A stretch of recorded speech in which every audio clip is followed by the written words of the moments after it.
आज सबको लिख दे दीजिए संवहन वेग, संवहन वेग, इसका एक और नाम होता है अफवाह चाल भी इसको कहते हैं, या इसका एक और नाम होता है अनुगमन वेग।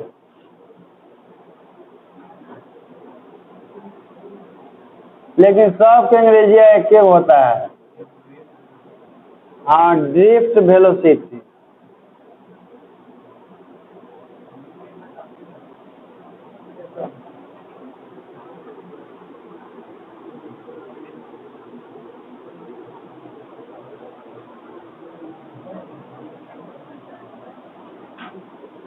लिख लीजिए टॉपिक और उसके बाद इधर ध्यान दीजिए।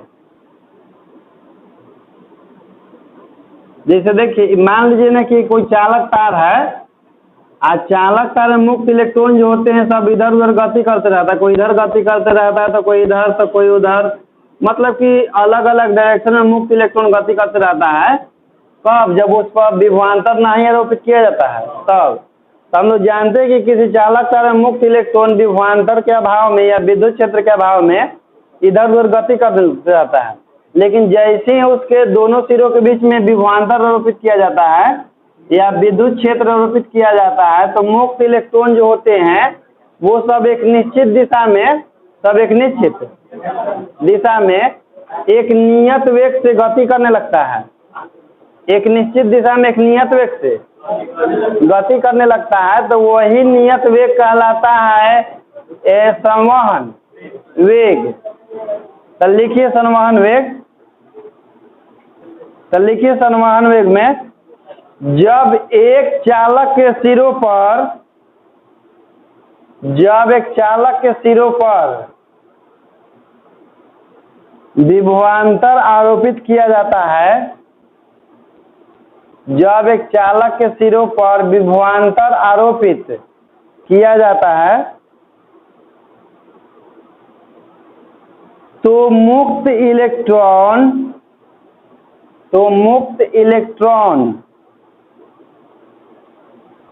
एक नियत वेग से चालक की लंबाई की दिशा में, तो मुक्त इलेक्ट्रॉन एक नियत वेग से चालक की लंबाई के दिशा में, चालक की लंबाई की दिशा में गति करने लगता है, गति करने लगता है,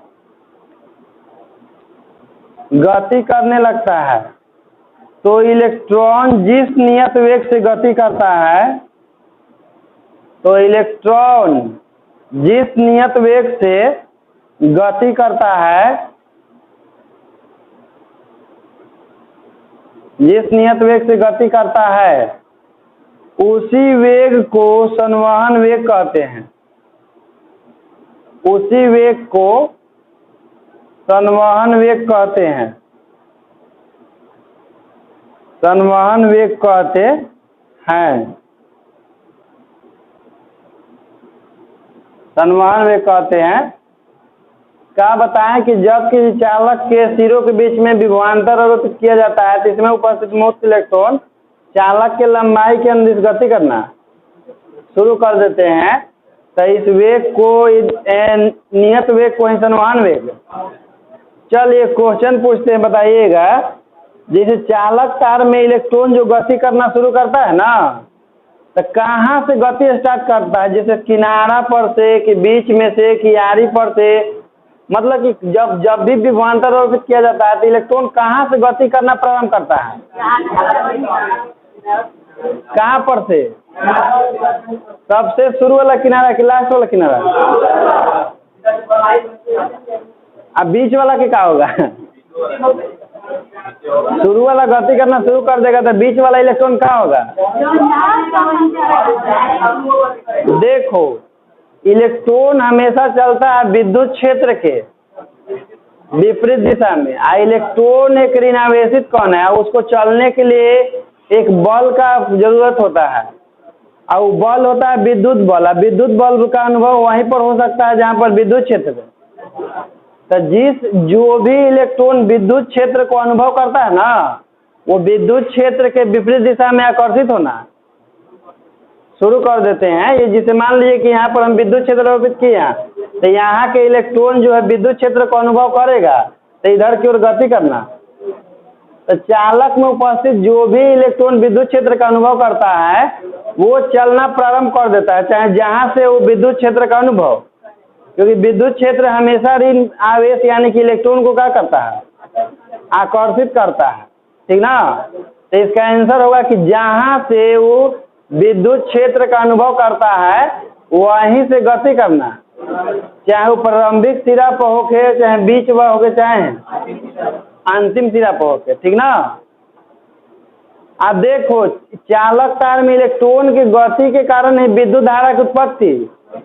हम लोग जानते हैं कि इलेक्ट्रॉन ना तो नष्ट होता है ना ही इलेक्ट्रॉन उत्पन्न होता है, तो फिर हम लोग बिजली बिल काहे लिए भरते हैं। इलेक्ट्रॉन को गति कराने के लिए ऊर्जा जो खर्च होता है ना, उसी ऊर्जा का हम लोग बिजली बिल भरते हैं। क्योंकि इलेक्ट्रॉन तो चालक तार में लगातार गतिशील है, लेकिन विद्युत धारा कहाँ उत्पन्न होता है, क्योंकि सब अलग अलग डायरेक्शन में गतिशील होता है, जिससे विद्युत धारा की उत्पत्ति। तो उसको एक दिशा में उसकी गति को लगातार बनाए रखने के लिए हमको कुछ ऊर्जा खर्च करना पड़ता है, और उसी ऊर्जा का हम लोग क्या भरते हैं। इसलिए देखिएगा लिखा रहता है एनर्जी बिल या बिजली बिल लिखा रहता है ना, क्योंकि इलेक्ट्रॉन को गति प्रदान करने में जो ऊर्जा खर्च होता है उस ऊर्जा का हम लोग बिजली बिल भरते हैं। क्योंकि इलेक्ट्रॉन ना तो कभी नष्ट होता है ना ही वो तो केवल स्थानांतरित होता है, और जिसके कारण विद्युत धारा की उत्पत्ति हो रहा है, जब वही नष्ट नहीं हो रहा है तो फिर बिजली बिल भरे काहे लगी। तो उसका कारण है कि उसको गतिशील बनाए रखने के लिए जो एनर्जी लगता है उसका बिल दीजिए। ठीक ना। नहीं तो लड़ाई मत कर देना कि इलेक्ट्रॉन के कारण विद्युत धारा उत्पन्न होता है। हम पढ़े कि इलेक्ट्रॉन ना तो नष्ट होता है ना ही इलेक्ट्रॉन, तो फिर बिजली बिल कौन चीज है। तो जानकार आदमी रहेगा तो बताएगा तो ठीक है, गतिशील है तो हम कनेक्शन हटा देते हैं।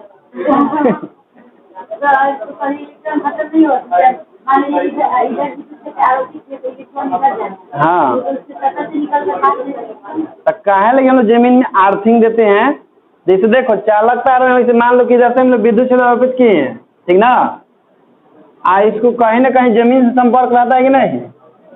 आज जमीन जो है मिट्टी कणों से बना हुआ धूल कण से, हम लोग जानते हैं कि प्रत्येक कण में इलेक्ट्रॉन और प्रोटॉन।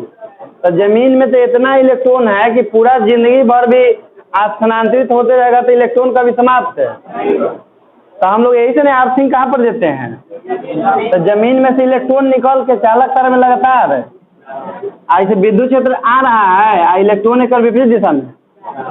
आर्थिंग हटा लीजिए, विद्युत धारा का प्रवाह है, क्योंकि इसका कनेक्शन टूट गया ना, समझ रहे हैं। इसीलिए जमीन में आर्थिंग दिया जाता है, क्योंकि जमीन में इलेक्ट्रॉन के कभी कमी नहीं हो सकता है। और जब तक ले इधर से विद्युत जब विद्युत क्षेत्र से आरोपित करेंगे तब इलेक्ट्रॉनों से गतिशील होगा, और जब भी इलेक्ट्रॉन गतिशील होगा तब विद्युत धारा की, समझे। खाली यहाँ पर यहाँ के रुक जाता है, यहाँ तक आकर के रुक जाता है। एक इसका और परिभाषा लिखिए तो संवहन वेग का विद्युत क्षेत्र के पद में है, वो विभवांतर के पद में था ना, आपकी विद्युत क्षेत्र के पद में लिखिए। जब किसी चालक तार के सिरों पर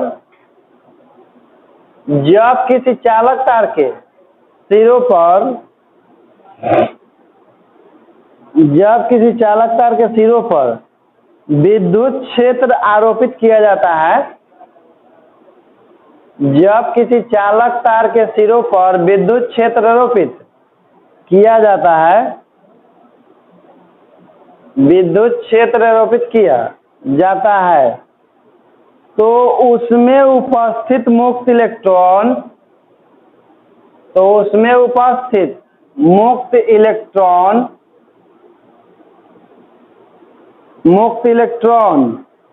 विद्युत क्षेत्र के विपरीत दिशा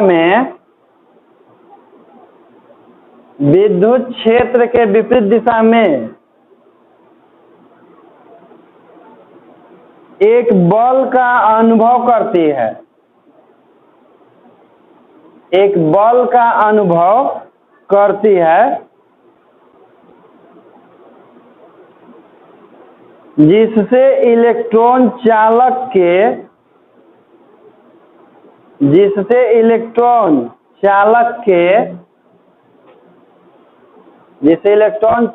के धनात्मक सिरों की ओर गति करने लगती है, धनात्मक सिरों की ओर गति करने लगती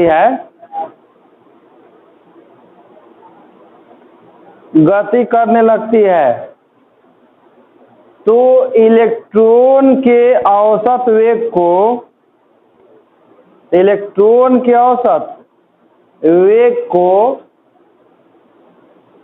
संवहन वेग कहते हैं।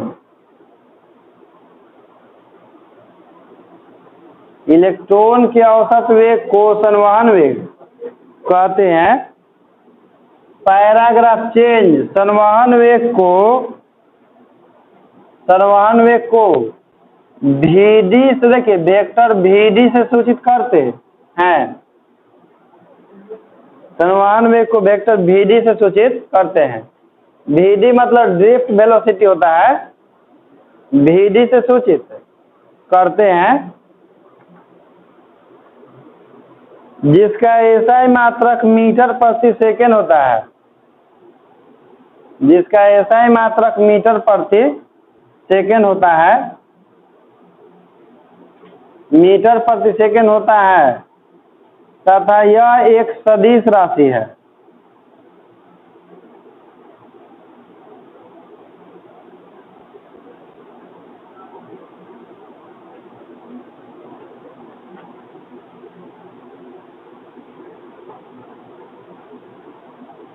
हो गया ना। अब देखिए इसका डायग्राम बना लीजिएगा ड्रिफ्ट वेलोसिटी की। ठीक है, टेढ़ा मेढ़ा के हिंदी क्या होता है, अंग्रेजी क्या होता है? टेढ़ा मेढ़ा के जिग जैग होता है, अंग्रेजी होता है। चलिए इसका डायग्राम बना लीजिएगा। एक तरफ बनाते हैं धन प्लेट है, एक तरफ ऋण प्लेट। ऋण प्लेट जो कि ऋण आवेश से अवस्थित होता है, और धन प्लेट जो कि धन आवेश से अवस्थित होता है।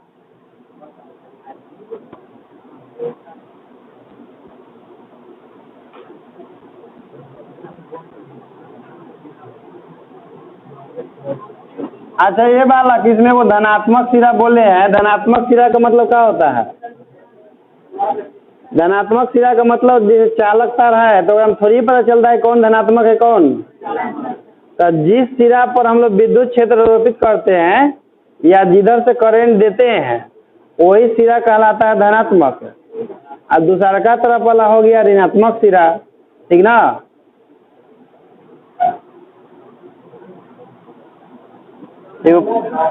आप बनाइए डायग्राम।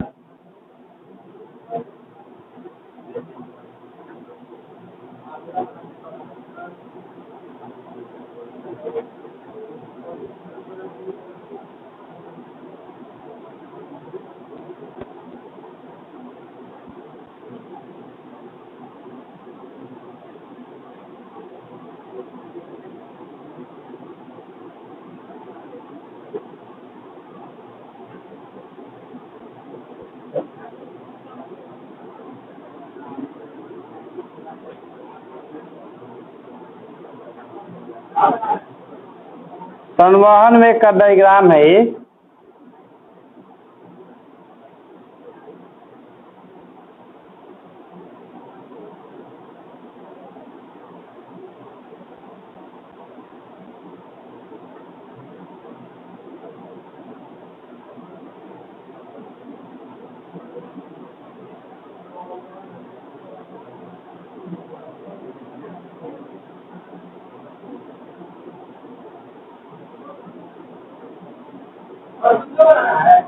हाँ जी,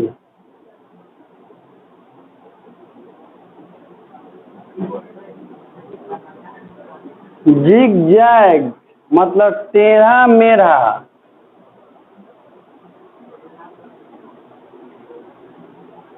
जैसे विद्युत क्षेत्र के अनुपस्थिति में जो चालक तार में इलेक्ट्रॉन की गति होता है ना, तो जिग जैग ही होता है, टेढ़ा मेरा चलते रहता सब ना। लेकिन जब विद्युत क्षेत्र आरोपित किया था तो सबका डायरेक्शन एक रेखा में हो जाता है, सब दम गति करना शुरू कर देता है। जैसे हम क्लास में आते हैं तो सब कैसे एक डायरेक्शन में हो जाते हैं, हम नहीं आते तो सब एने ओने रहता है।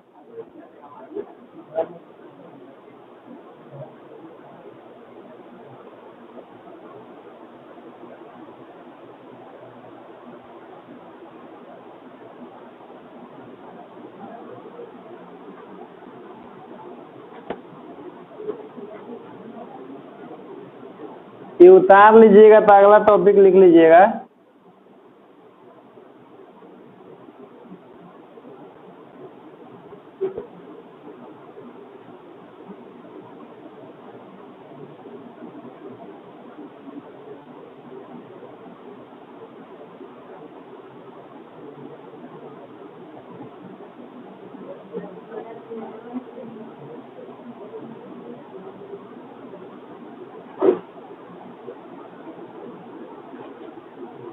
डायग्राम बना लीजिएगा ना, तो लिखिएगा शिथिलन समय या क्रांति काल।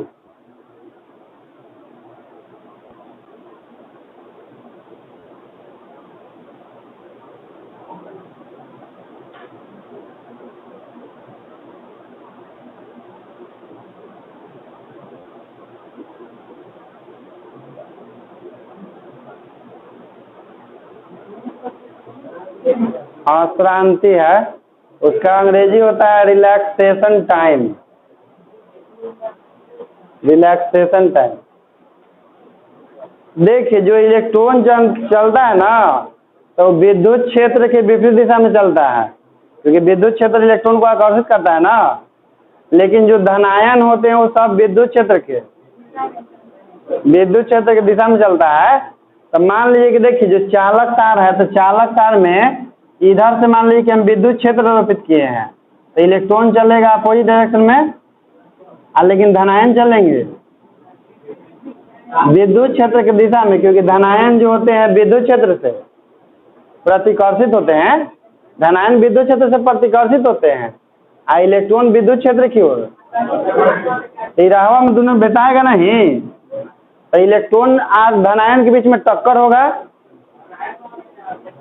धनायन जिसे हो सकता है कि कोई मुक्त धनायन हो चालक के अंदर में, जो मुक्त धनायन होते हैं वो विद्युत क्षेत्र के दिशा में चलते हैं, इलेक्ट्रॉन विद्युत क्षेत्र के। तो अब दोनों के बीच में टक्कर होगा कि नहीं, तो वही टक्कर होता है। तो जैसे मान लीजिए कि एगो से टकराया, एगो धनायन इलेक्ट्रॉन इधर क्यों आ रहा है, धन आवेश इधर क्यों जा रहा है, तो ये टकराएगा इसे ना, धन आवेश जा रहा है इस दिशा में, इलेक्ट्रॉन आ रहा है। एक से टकराया, फिर एक से टकरा करके आगे बढ़ा तो पता चला कि वो धन आया ना, तो ओकरो से क्या हो गया। तो दो धनायनों इलेक्ट्रॉन और धनायन के बीच में जो टक्कर का समय होता है, जैसे कि मान लीजिए कि आप टकराए, आप पता चला कि 1 सेकंड बाद फिर एक बार उसे टकराए, तो दोनों के बीच का गैप 1 सेकंड है ना, तो वही समय कहलाता है क्रांति काल, यानी कि स्थिलन समय। इलेक्ट्रॉन और धनायनों के बीच का जो टक्कर का जो समय का अंतर होता है, वही समय कहलाता है क्रांति। बहुत छोटा होता है, 10 के पावर माइनस 8 सेकंड के लेवल का होता है, 10 के पावर माइनस, जो कि बहुत कम है, 0.000 करके। तो लिखिए, तो किसी इलेक्ट्रॉनों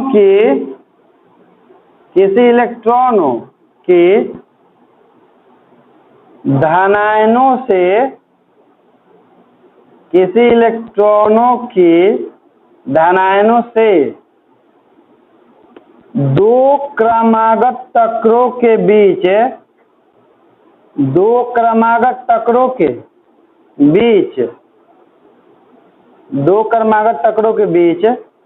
के औसत समय अंतराल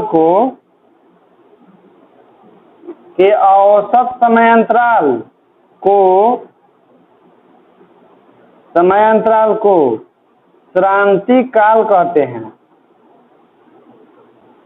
औसत समय अंतराल को क्रांति काल कहते हैं।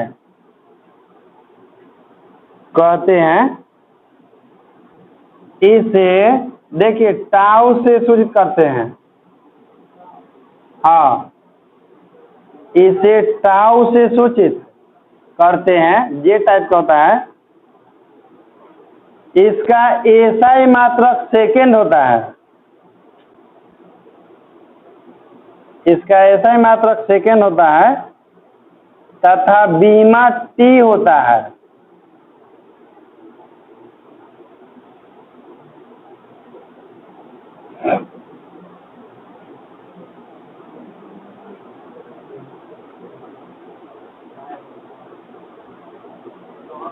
बीमा टी होता है।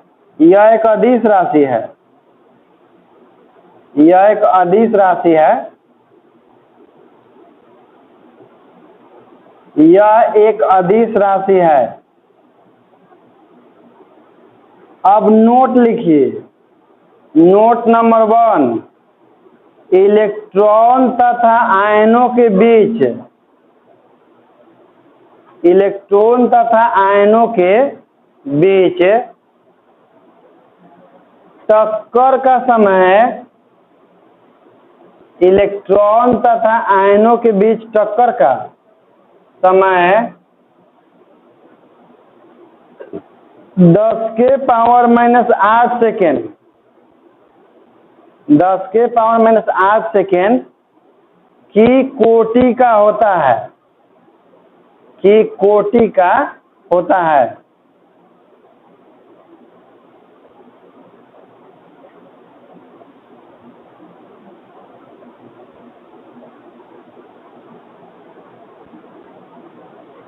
हो गया। अब लिखिए अगला नोट। लिखिए नोट है संवहन वेग का मान 10⁻⁴ मीटर प्रति सेकंड होता है। संवहन वेग का मान 10⁻⁴ मीटर प्रति सेकंड होता है। संवहन वेग का मान 10⁻⁴ मीटर प्रति सेकंड होता है तथा इलेक्ट्रॉन के अनियमित तापीय वेग, तथा इलेक्ट्रॉन के अनियमित तापीय वेग, अनियमित तापीय वेग 10⁵ मीटर प्रति सेकंड होता है। 10⁵ मीटर प्रति सेकंड होता है। 10⁻⁵ मीटर प्रति सेकंड होता है। देखिए कहने का मतलब है ना कि चालक के अंदर में इलेक्ट्रॉन का संवहन वेग होता है 10⁻⁴ मीटर प्रति सेकंड। लेकिन जब किसी चालक तार को गतिशील किया जाता, गतिशील नहीं गर्म किया जाता है, यानी कि ताप दिया जाता है, तो देखिए इलेक्ट्रॉन जो है ताप के प्रभाव से जो गतिशील होता है, सब तापमान के प्रभाव से, तो उस इलेक्ट्रॉन का वेग होता है 10⁻, नहीं -5 बोले हैं कहाँ, 10⁻5 बोले हैं। तो माइनस नहीं बोले हैं, 10⁻5 बोले हैं। हो गया। तापीय वेग 10⁻5 होता है संवहन वेग। चलिए अगला नोट लिखिए। विद्युत धारा की दिशा में धनावेशित कण गति करते हैं।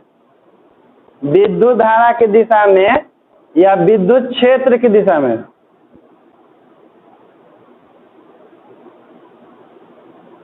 विद्युत धारा की दिशा में या विद्युत क्षेत्र की दिशा में धनावेशित कण गति करते हैं। धनावेशित कण गति करते हैं।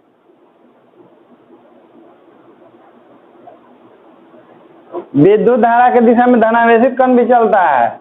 अब विद्युत क्षेत्र की दिशा में कैसे कि जो विद्युत धारा की दिशा होता है वही विद्युत क्षेत्र की दिशा होती है। अगला नोट लिखिए। किसी चालक में धनायनों का प्रवाह उच्च विभव से निम्न विभव की ओर होता है। किसी चालक में धनायनों का प्रवाह है उच्च विभव से निम्न विभव की ओर होता है। उच्च विभव से निम्न विभव की ओर होता है। किसी चालक में धनायनों का प्रवाह उच्च विभव से निम्न विभव की ओर होता है। जबकि ऋणायनों का प्रवाह है, जबकि ऋणायनों का प्रवाह निम्न विभव से उच्च विभव की ओर होता है। निम्न विभव से उच्च विभव की ओर होता है।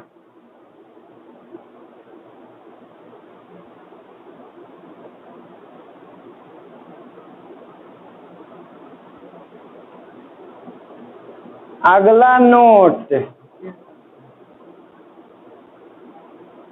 विद्युत धारा का प्रवाह कैसे होता है बताइए तो? हाई से लो कि लो से हाई? तो वो लिख लीजिए। किसी चालक में विद्युत धारा का प्रवाह उच्च विभव से निम्न विभव की ओर होता है। किसी चालक में विद्युत धारा का प्रवाह है उच्च विभव से निम्न विभव की ओर होता है।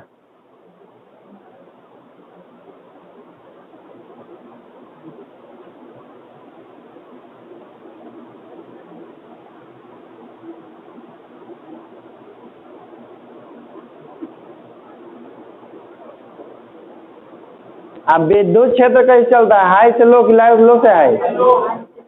तो लिख लीजिए। किसी चालक में विद्युत क्षेत्र की दिशा उच्च विभव से निम्न विभव की ओर होती है।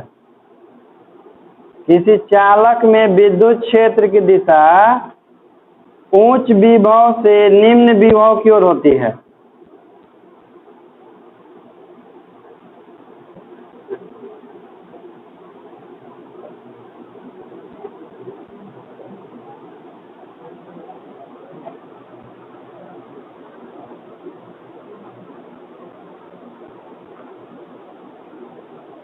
चलिए लास्ट नोट है एक। जब किसी चालक तार के सिरों पर, जब किसी चालक तार के सिरों पर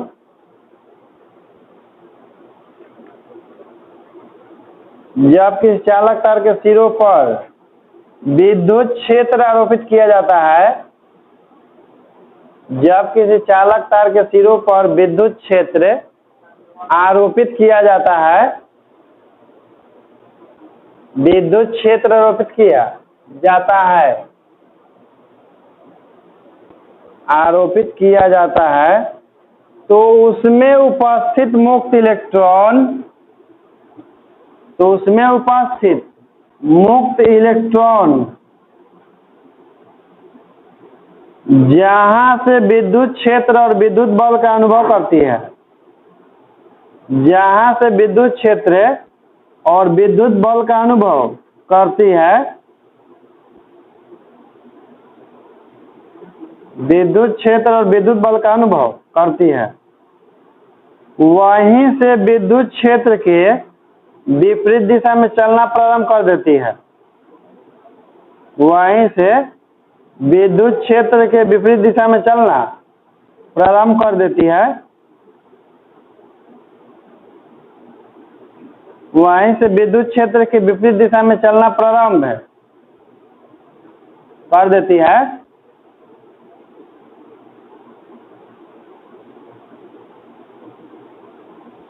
हो गया? अब मान लो कि तुम कहीं पर खेल रहा है, ठीक, इन्ने ओन्ने मतलब खेल रहा है, एक जगह बैठ के नहीं, दौड़ धूप रहा है, खेल रहा है, अचानक पता चला कि उनसे बाबू आ रहे हैं डंडा लेके, तो किन्ने भागेगा? घर जाने के लिए बुला के आ रहे हैं ना, कभी आ रहे हैं घर ही बुलाने लगी, तो इधर की ओर क्या कर देगा? तो तुमको अनुभव होगा तब ना, कि बिना अनुभव के चल देगा। तो इसी इलेक्ट्रॉन इन्ने उन्हें गति करते रहता है चालक तार में, जैसे उसको अनुभव होता है विद्युत क्षेत्र के, तो विद्युत क्षेत्र के विपरीत दिशा में चल देता है कि भाग भाई भाग, ठीक ना। अब देखो ये हमें से क्वेश्चन पूछा था, वो लड़का कहीं पढ़ रहा था, वो तो कमरा कि सुने भैया कि फिजिक्स पढ़ाते हैं, तो कहीं हाँ पढ़ाते तो हैं, ताकि वो क्वेश्चन पूछे बताइएगा, तो हम कहने कि कहाँ है कि देखिए ना, वो टीचर से पूछे हैं तो नहीं बताए हैं, कि बड़ा हाँकते हैं कि हई है हाउ है, हम पूछे तो हम कहें कि देखो हम बताएंगे कि नहीं बताएंगे कोई गारंटी नहीं है, ठीक ना, कि हम कोई बड़का भावा नहीं है, लेकिन हाँ कुछ तो जानते हैं कोशिश करेंगे बताने के लिए, आएगा तब बताएंगे, नहीं आएगा तब हमू कौन बड़का बाबा है कह देंगे कि हमरो नहीं आ रहा है। तब पूछा तो हमारा मालूम था, हम बता दिए तो बड़ा खुश हुआ कि बताइए वो नहीं बताया है जो कहता है फिजिक्स के कि हम ज्ञाता है फिजिक्स के, आप कह रहे हैं कुछ नहीं जानते हैं। तो कहे कि ठीक है हम कुछ नहीं जानते हैं, क्योंकि फिजिक्स तो नहीं रहा है पूरा वर्ल्ड में। यदि कोई कहता है कि फिजिक्स के ज्ञाता है तो गधे में है। फिजिक्स से किसी का संपूर्ण ज्ञान है? फिजिक्स का ज्ञान मतलब कि प्रकृति का आप सब कुछ जानते हैं, क से लेकर एकदम यहाँ तक ले, और वो किसी के लिए पॉसिबल है ये नहीं है। तो कहे झूठो कहे, जो भी जानते हैं वो कम में है, ठीक ना। इसलिए कहते हैं कि देखो ज्ञान हमेशा पर्याप्त होता है, ज्ञान हमेशा पर्याप्त होता है, ज्ञान कभी पूरा नहीं होता है। जैसे आप कह रहे हैं कि हम पूरा पढ़ लिए हैं तो आप 100% झूठ बोल रहे हैं, क्योंकि कहाँ पर ही पढ़ाई पूरा होगा, एक कोई सीमा है। हमेशा ज्ञान पर्याप्त होता है, मतलब आप इतना पढ़ लिए आप इंटर क्लास पास कर जाइएगा, मतलब इंटर क्लास के लिए पर्याप्त है, ठीक ना। इसलिए कभी कोई भूल से भी सब मत निकालिएगा कि हम पूरा पढ़ लिए हैं, चाहे खूब बड़का पढ़ल लिखल है, नहीं। आप इतना पढ़ लिए हैं कि आप जिस क्लास में उस क्लास आप आपका काम उसमें चल जाएगा, उसको पास कर सकते हैं, या आप अपना जीवन यापन कर सकते हैं किसी को पढ़ा करके उतना से, ठीक ना। ज्ञान पूरा नहीं होता है, पर्याप्त होता है। इसलिए अपने आप को बाबा नहीं समझने का, क्योंकि बाबा तो एक ही थे, होमी जहांगीर बाबा। चलिए अब टॉपिक लिखिए, संवहन वेग का व्यंजक। संवहन वेग का व्यंजक।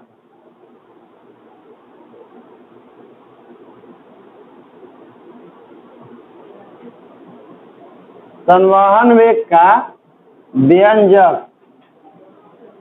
अच्छा ये बताइए, चालक तार जो होता है वो बेलनाकार होता है कि कैसा होता है? बेलनाकार होता है ना। हम लोग जानते हैं कि किसी भी चालक तार में जो इलेक्ट्रॉन होता है उसके अनुप्रस्थ काट के क्षेत्रफल से प्रवेश करता है। तो देखिए संवहन वेग का व्यंजक निकालने के लिए सबसे पहले हम लोग क्या करते हैं, एक बेलनाकार चालक का निर्माण करते हैं। तो बना लीजिए एक बेलनाकार चालक।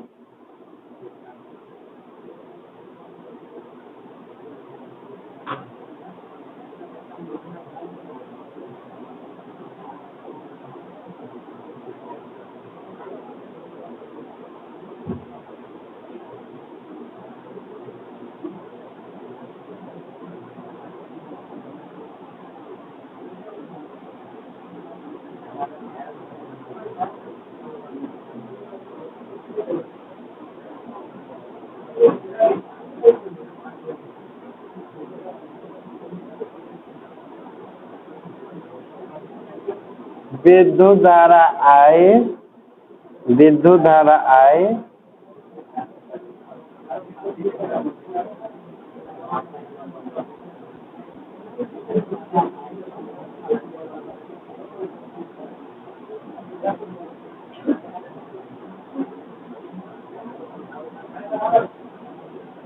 बनाइए सबसे बालक।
चलिए बालक डायग्राम तो बना लिए होंगे।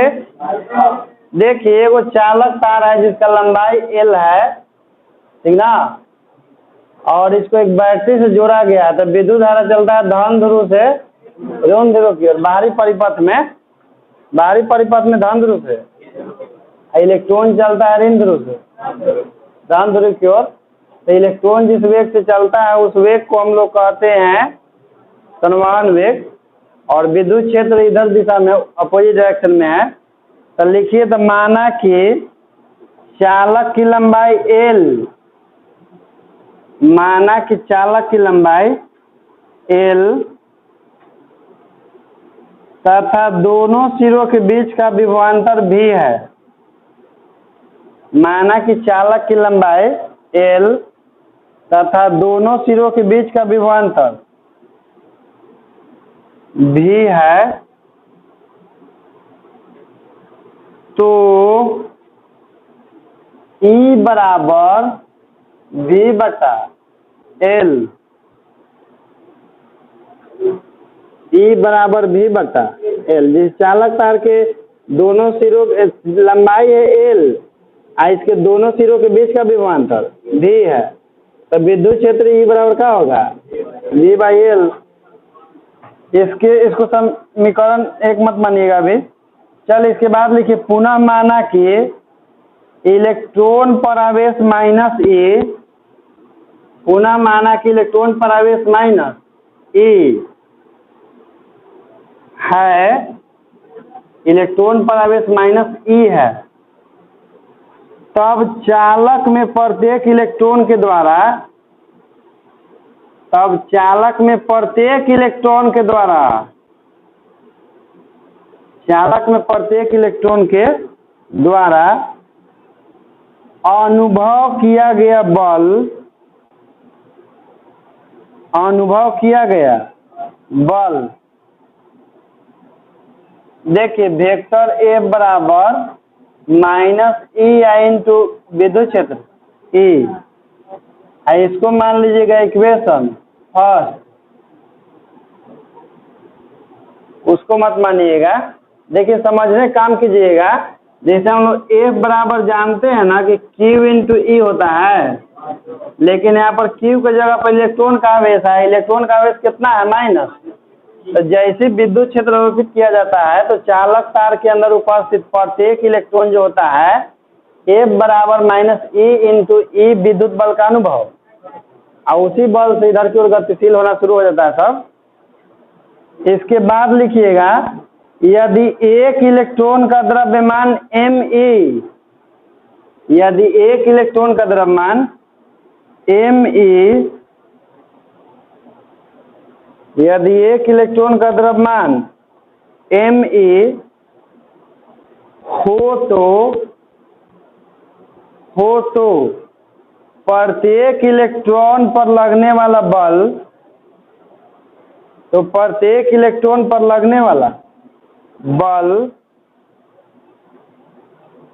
लगने वाला बल F बराबर Me इंटू ए, Me इंटू ए। देखिए जैसे इलेक्ट्रॉन एक द्रव्यमान युक्त कण है ना, द्रव्यमान युक्त कण जैसे कि इसमें त्वरित होता है, क्योंकि इसका वेग जिसे जैसे अनुभव होता है ना तो हिलता है पहले, और गतिशील होना, धीरे धीरे इसका वेग बढ़ने लगता है, एक समय आता है कि इसका वेग क्या होता है, तो शुरू में तो त्वरित होता है ना, तो द्रव्यमान युक्त कण है, उस त्वरित वेग से शुरू में गतिशील होता है, तो उस पर लगने वाला बल न्यूटन के द्वितीय गति नियम से F बराबर द्रव्यमान इंटू होगा ना। तो समीकरण 1 एवं 2 से करेंगे तो देखिए दोनों में F है ना, तो क्या लिखेंगे minus E into vector E बराबर M इंटू वेक्टर A। इसे हम लोग A का मान निकाल लेते हैं, तो A बराबर हो जाता है माइनस E या बटा में ME,